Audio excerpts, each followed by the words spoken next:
préparez-vous à rigoler parce que on se retrouve dans une nouvelle vidéo et je vais réact à Télé Dégondré. Alors, on va voir, ça j'ai déjà vu donc je vais pas revoir. On va voir 12 bêtises dans Naruto, pourquoi pas. Moi j'aime bien Naruto en plus. Allez. Oh non. Réglez vos achats. Comment on fait pour En un clin d'œil. pour bloquer les pubs? Comment on fait? Bon allez, tu vois, c'est pas grave. 12 bêtises dans Naruto. Numéro 1. Jiraiya a déterminé la direction du flux du chakra de Naruto en voyant dans quel sens ses cheveux tournent. Du coup, les gens avec un afro ou aux cheveux frisés comme moi, on est censé faire comment pour savoir dans quel sens on doit tourner notre chakra? Monsieur Jiraiya, pourquoi vous refusez d'enseigner le Rasengan aux noirs? C'est pas du racisme, j'enseigne pas aux têtes frisées. Quoi? Question de principe. Numéro 2. Ils autorisent des élèves à utiliser des armes et à se doper lors du tournoi. Y a personne qui pense à la santé de ses enfants? Oui, gagner c'est bien, hein. Mais il faudrait peut-être qu'ils survivent, non? Monsieur Lokage, il y a déjà 4 gosses qui sont morts poignardés. On peut pas leur donner des armes en bois? Ils n'ont qu'à apprendre à esquiver. Numéro 3. Kiba a le droit d'utiliser son chien pendant le tournoi d'élèves. T'imagines si les combats d'arts martiaux officiels étaient comme ça chez nous? Quelle technique va utiliser Dégondé pour dégommer son adversaire? Ok, je choisis... mon pitbull. Allez, attaque! Yes! Oh, recule! Appelez-moi Mike Tyson! À quoi? C'est dans les règles? Numéro 4. Aussi, les animaux savent se transformer en humains. Vous croyez que Kiba a déjà... Vous savez quoi? Transforme-toi en Hinata! Allez! Je me sens seul, purée. Numéro 5. Jiraiya demande à un Naruto de 14 ans de maintenir l'apparence d'une adolescente dénudée pendant l'entraînement. C'est lui le queutard qu'il faut sceller, mais pas dans un enfant par pitié. Heureusement que pas tous les mecs sont comme lui. Mais pourquoi vous faites ça? C'est essentiel à mon entraînement, ok? Et ça consiste en quoi, au juste? Ils doivent attraper mes 2 clochettes pendant que je lis une romance pour adultes, et après je les attache. Allô? Tu m'étonnes qu'il porte un masque tout le temps. Pour que la police ne le reconnaisse pas. Aussi, Kakashi devrait sonner comme ça.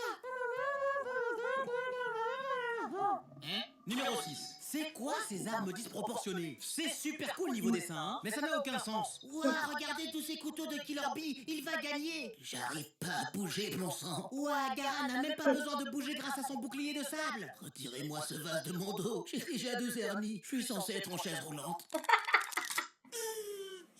Numéro 7. Kakashi dit que quand tu t'entraînes avec le multiclonage, tu cumules les expériences des différents clones, mais également leur fatigue. Dans ce cas-là, si Naruto cumule l'expérience d'une demi-année en quelques heures, il devrait avoir besoin de se reposer pour une demi-année une fois décloné, et pas une simple sieste. Numéro 8. Pendant l'entraînement de Naruto, Yamato arrive à créer une cascade perpétuelle sans rien inonder. Est-ce qu'on peut s'arrêter 2 minutes là-dessus? Le mec a créé un mouvement perpétuel sans source et une cuve sans fond en même temps. C'est quoi ce délire? Et si vous me dites qu'il y avait une source à l'origine, alors c'est catastrophique. Ça veut dire qu'il vient de dessécher tout le village et inonder un lieu. Ça bouleverse l'écosystème. Numéro 9.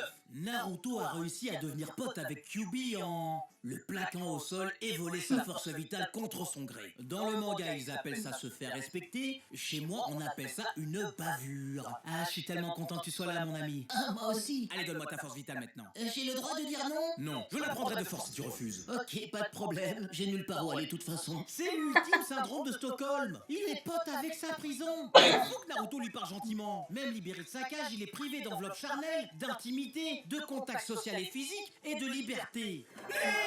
Libre! Mais attends, y a rien à voir en fait. Génial, il passe d'une dimension vide avec des barreaux à une dimension vide à perte de vue. Je crois que Kill Bill n'en aurait rien à faire si Yugo ajoute ou retire des grilles de la dimension blanche. Y a pas de livre, de nourriture, de prairies, rien pour le tenir occupé. Faut arrêter de faire des dessins animés où les animaux adorent être des esclaves. J'irai même plus loin, Kyuubi qui devient pote avec Naruto, c'est comme si toute l'équipe qui devait sauver Sasuke devenait pote avec Jirobo pendant qu'il absorbe leur énergie séquestrée dans la roche. Arrêtez de vous débattre, je veux vous libérer de votre haine, moi! Je vous aime, mes petits amours! Tais-toi, laisse-nous sortir, espèce de malade! C'est pas de l'amitié, ça! C'est comme si le meilleur ami de l'homme était tenu enfermé chez lui, doit manger par terre, qu'on lui coupe les noisettes pour pas faire de bébé, et quand on le sort, on garde une corde autour de son cou pour l'étrangler quand il essaye de s'enfuir. Les chiens. Waouh! C'était peut-être un peu trop réel. Numéro 10. Les bijoux sont nés quand Hagoromo a séparé le chakra de Jubi en 9 entités. Ils ont une personnalité distincte et ont le désir de vivre librement. Ce ne sont pas des démons. Leur haine n'est que le reflet de ce qu'ils ont subi des humains, qui les ont pourchassés et utilisés comme armes. Waouh! Une belle leçon de vie qui montre comment l'être humain, avide de pouvoir, exploite la nature. Ouah, t'as entendu? On n'est pas maléfique. Du coup, est-ce qu'on peut avoir un corps maintenant? Mais non, reste en moi. Mon petit pote. Un bâtard! Ouais. Sauf que ça ne fonctionne pas dans ce monde-là du tout. Les humains ont l'air de très bien s'entendre avec les animaux, les insectes, et peuvent leur parler. Il n'y a même pas de barrière linguistique. Ils semblent tisser des liens forts et font des pactes avec eux s'ils ont envie d'utiliser leur puissance. C'est quoi cette discrimination? Je suis un chat qui parle. Ou je suis un crapaud géant. Ah génial! Je suis un bijou. Enfermez-moi ces merdes dans des bébés. Et Naruto est soi-disant spécial parce que tout comme Hagoromo, c'est le seul qui a essayé de se montrer gentil et de les appeler par leur prénom. Ah, ça t'as des humains qui sont très sélectifs dans leur amitié. N'importe quoi! C'est pas comme si la confusion était évidente. C'est des créatures douées de parole. Y a aucun de ces gus potes avec des bêtes qui a pensé à connecter avec eux? Non, la seule solution c'est de traumatiser des enfants. Sinon, comment tu t'appelles? Non, tu ne vois pas que c'est un monstre? Retourne jouer avec ta limace géante. Ils ont préféré compter des queues pour les nommer plutôt que de leur demander comment ils s'appellent et exploiter des nouveau-nés plutôt que de leur demander service de temps en temps. Parce que franchement, ils sont vachement coopératifs quand tu leur demandes de l'aide. Même quand c'est pour trahir leur frère. C'est un peu vicieux. Ah, Chibi le vendu. Ça me fait penser à des mecs que je connais qui ont une mentalité d'esclave. Oh, un mois dans un animé début 2000. Mais qu'est-ce que vous attendez? Mettez-lui des lunettes de soleil, des tatouages et faites-le rapper. Plus on est dompté, plus on rit. Pour chasser l'ennui, on a fait un spectacle de notre vie. Au lieu de rester tout seul dans notre coin, on fait amiguette aux copains. Écoute mon Flo, ce sera plus clair. Entre congénères, pas moyen que ça dégénère. C'est moi qui ai écrit le texte. C'est important de représenter les cultures. Bomaillé. Oui, je parle linja là. Attention, hein. Kebab. Super, tes lunettes de soleil et ton teint bronzé, t'as tout l'air d'un kéké. Oh mon Dieu, je crois qu'on a un nouvel Eminem. Avec toutes les techniques qui existent, c'est qui le tordu qui a pensé à cette méthode? Chérie, j'ai un bijou pour notre bébé. Quoi? Une émeraude? Une perle? Non, c'est un prédateur à 9 queues qu'il faut insérer dans son corps. Quoi? Mais non! C'est comme ça qu'il deviendra un homme. Mais tonton en fait pareil.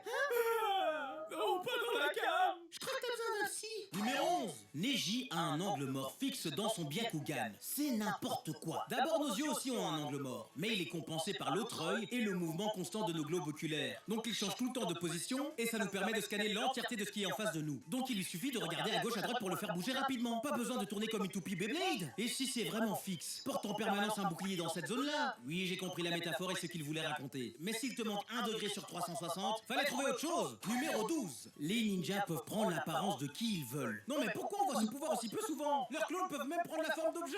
Ils ont tous quasiment le pouvoir de Martian Manhunter, c'est une dinguerie. Pourquoi ils n'utilisent presque plus ce pouvoir vers la fin? Ils donnent tant d'options et d'idées créatives. Ça, plus le genjutsu, ça ferait en sorte qu'on ne sache plus où donner de la tête dans les combats. Ils vivent dans une société où on peut changer d'apparence. Ça pose plein de questions éthiques et sociétales. Si on peut changer d'aspect, est-ce que les gens superficiels peuvent encore exister? Les gens ne seraient-ils pas uniquement attirés par la personnalité d'autrui s'ils peuvent choisir l'emballage? Ou au contraire, avec le multiclonage, n'y aurait-il pas une crise au niveau de la natalité, vu que tout le monde pourra vivre avec un clone à l'apparence choisie et qui a la même personnalité? Sous-exploité. Numéro bonus 13. Dans Boruto, ils galèrent face aux Otsutsuki, parce qu'ils ne peuvent pas utiliser leur ninjutsu contre eux vu qu'ils savent absorber ces derniers. Oh non, catastrophe, qu'est-ce qu'ils peuvent faire? Si seulement il y avait un ninja à Konoha qui n'utilise pas ces techniques et est très fort au corps à corps et s'est fait voler la vedette par son maître pendant la guerre. Une sorte d'expert en taijutsu. Mais qui? Sérieux? Qu'est-ce que quoi? Il fait aussi des parodies? Oh, moi je me respecte. Super vidéo. Allez vous abonner à Télé Dégondé. C'est un très bon youtubeur. Allez, petit like.